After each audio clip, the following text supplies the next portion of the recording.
Hello, everyone. Here's your weather hazard briefing for Thursday, January 9th. We've got a couple more days of low clouds and some patchy, dense freezing fog across the area. And then we start to see some precipitation returning as we go into Friday afternoon, the Central Mountains first, and then swinging back through as we go into tomorrow night into Saturday morning. Some of that fog, it is freezing fog because of the cold temperatures, and it is dense in a few spots across the area this morning. Expect to repeat for Friday morning. Now, once the snow kind of tapers off into Saturday afternoon, it will continue through Sunday, but the bulk of it again tomorrow afternoon through at least Saturday morning. Satellite shows not much going on cloud cover wise, except some of the mid and low cloud cover over the area. The more grayish colors is the the mid-level clouds. The bluish gray is the extensive amount of very low cloud cover over central and eastern Idaho. And you can see with the flow coming in from the north and east, it's starting to push the cloud cover, that stratus deck, back through the Treasure Valley. Like I said, some of the fog is out there this morning. It's not very widespread. We'll be monitoring that trend forward later on this morning and again as we go into Thursday night and Friday morning. The weather risk outlook, we do have that dense freezing fog. Again, not widespread, but where it is, it will be a little more of an impact for this morning and tomorrow morning. We see the precipitation returning as we go into later Friday. That continues into Saturday. There will be some wind involved, so we've kind of highlighted everywhere. Could see some blowing and drifting snow, but bigger issues likely in portions of the eastern and southeastern highlands as we go into Saturday, especially the early part of Saturday. There's that lingering snow on Sunday and just some very light snow or flurries and for some of our higher elevations, especially the first half of Monday, before that really just kind of disappears across our area. So looking at the forecast today, again, where the inversion remains over a good chunk of central and eastern Idaho, we may see some of that thinning out a bit in a few spots, but where it stays put, or at least the inversion holds, not really getting out of the low to mid 20s. But you can see once we get towards the lower end of the Snake Plain into the Magic and Treasure Valleys, those high temperatures pushing closer to 35 or 40. And again, where we don't remain under the inversion, those temperatures will be well into the 30s for this afternoon.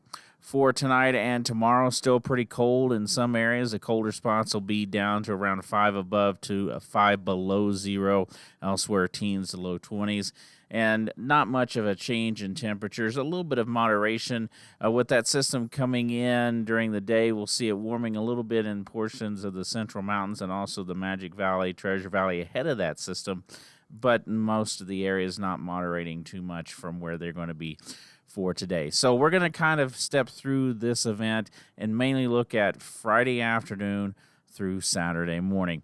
Winds start to pick up in the Central Mountains and also down across portions of the Albion Mountains, some of those gusts 20 to 25, but really not expecting any light precipitation, light snow, only into the portions of the Central Mountains during that time frame. As we go into Friday evening, you'll notice that the snow starts to increase, and we start to see the potential of a couple of inches up around Galena Summit, and certainly north and west of Galena Summit is where, with this system coming in, we'll see the bulk of the snow in the Central Mountains. Just light snow continuing over portions of the Snake Plain, Magic Valley, down into the South Hills and the Albion Mountains. Maybe a little more of an inch on the highest peaks, especially down towards Pomerelle. But you'll notice the winds picking up around 20 to 30 in the Magic Valley over towards Pocatello, and then some of those gusts 25 to 35 in the higher elevations of the Central Mountains and also into the South Hills and the Albion Mountains. That may give us a little bit better potential of blowing snow, even though we won't be seeing a lot of snow falling in a lot of these areas, especially down low. But you see those winds picking up tomorrow night after midnight, those gusts in the higher elevations approaching 50 to 60 miles per hour for a while. 35, 40, maybe 45 over the portions in the Magic Valley. So certainly, if the snow is even starting to end, or it's more just some kind of light occasional snow, It'll be blowing across the road. It'll be blowing, potentially reducing visibilities briefly. That is for after midnight tomorrow into early Saturday morning. And then we see things tapering off during the morning quickly on Saturday after sunrise. But those strong winds continuing, especially from Burley south into the South Hills and Albion Mountains. Elsewhere, some of those gusts still 25 to 35 miles an hour could create some blowing and drifting snow impacts. That's down into that area. Now, we'll switch to the southeast corner. No snow, not much wind for Friday afternoon, but it starts to pick up as we go into Friday evening. And some of those gusts 20 to 30 miles per hour. Just some light snow continuing, a little bit more around Wayne, also across the Bear River Range, and certainly once you get up into the big holes as well, some snow really starting to pick up there as we go into Friday evening. Going into overnight Friday, early Saturday, you can see the snow picking up in some of the higher elevations. A couple of inches possible down low, but 1 to 3, maybe 4 across portions of the Bear River Range up towards Wayne, about 2 to 4 inches, and certainly higher amounts once you get into western Wyoming and on up into the big holes and to the Teton Mountains. And still some light snow lingering, especially along the 86-15 corridor, and those winds continuing Friday night. So like I said, may not be a lot of snow, but enough to produce some slick spots. That trend continues into Saturday morning. And again, light snow continuing beyond this period in the southeast corner into Saturday afternoon. But the bulk of it falling during this particular period. And still some gusts around 20 to 30, maybe 35 in a few spots. And then we'll switch our focus up north. This is, again, going back to Friday afternoon. Most of the winds up into portions of southwest Montana, but some of the central mountains seeing some gusts 20 to 30 miles per hour, around 20 to 25 in the Island Park area, and just very light snow flurries falling during that period. But you'll see as we go into the evening hours, starting to see that snow pick up around Island Park.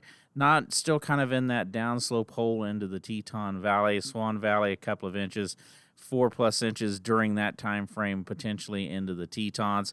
Also in the higher elevations of the Central Mountains, especially Lemhi County up towards Lost Trail Pass, and certainly once you get north and west of there into the Bitterroots as well, seeing some higher snow amounts and those gusts starting to pick up. Going into that very late tomorrow night into Saturday morning time frame, snow starting to taper off, still an inch or two possible in the higher elevations of the Central Mountains, but still some pretty gusty winds, 25, 35, if not a little bit higher in some of the up in the higher elevations as we go through that period. And then you'll see the snow shifting again along and east of I-15, maybe an inch or two in Island Park, certainly more towards the Big Sky, and certainly more picking up in the Teton Valley, 2 to 3 inches, 3 inches plus, 4 inches, 6 inches plus for portions of the big holes in Tetons. That's for tomorrow night. Then we go into early Saturday, lingering light snow in the Central Mountains and starting to taper off east of the over closer to the Wyoming border, but still an inch or two possible in some of the higher elevations during that time frame. If you want to look at this from a perspective of just how much moisture really is going to fall if you were to take it and all melt it down, not a lot going on outside of portions of the Central Mountains and the eastern and southeast highlands. Those areas picking up in some areas, maybe a tenth, a quarter of a few spots, a half an inch. Certainly a little bit more for the big hole in Tetons and over into Wyoming, where some areas could be picking up closer to a half an inch, or an inch of liquid out of all this snow coming through. If we finally get to those temperatures on Saturday, you see overnight lows moderating quite a bit, but not much going on in the afternoon temperature-wise. A little bit warmer down south, but still fairly close to freezing, around 35 to 36 in the Magic Valley. We should see all snow, 20s and 30s elsewhere across the area. But you see temperatures starting to drop back down as we go into Sunday and Monday across the area. And like I said, a little bit of lingering snow Sunday and Monday, but nothing at this point to be an impact. Have a great day, and do stay safe out there, everyone.